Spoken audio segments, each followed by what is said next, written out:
Dahil sa nakuha ni Ramong ebidensya, nalaman tuloy nito na isang impostor ang kinilala niyang anak ngayon. At samantala, labis-labis naman ang pagsisisi ni David sa kanyang ginawang kapalpakan.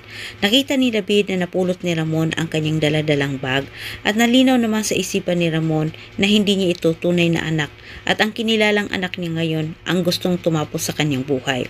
Kahit alam na ni David na bistado na siya ni Ramon, nakuha pa rin itong bumalik sa mansyon para burahin umano sa isip ni Ramon ang pagdududa sa kanya.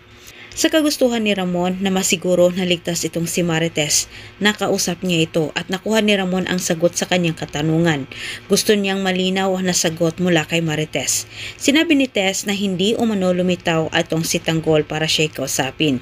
Dito na nagdududa si Ramon. Samantala sa kabilang banda, sa pagdating naman nila Tanggol sa sinabi ni Agustus na lugar, may napapansin kaagad ang grupo ni Tanggol na kakaiba na umaaligid umano sa kanila.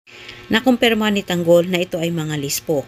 Ngunit nang timbrehan na sana ni Tanggol ang kanyang kagrupo, huli na ang lahat, nagkaputukan na. Habang ibinuwis naman ni Tanggol ang kanyang buhay para sa kailangan niya ni Agustus, kumilos naman itong si Ramon sa kabila para hanapin ang kanyang totoong anak. Bumalik naman itong si Ramon sa mansyon at hinarap na galit itong si David.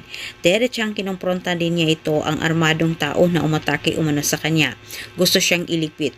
Ngunit nagmaang-maanga naman itong si David at siya'y nagpapanggap na siya'y parang nagulat at nag-alala sa sitwasyon ng kanyang tatay. Gumagawa pa ng kwento itong si David para paniwalaan ni Ramon. Ngunit tinatanong pa rin ni Ramon itong si David kung nakausap ba nito si Marites.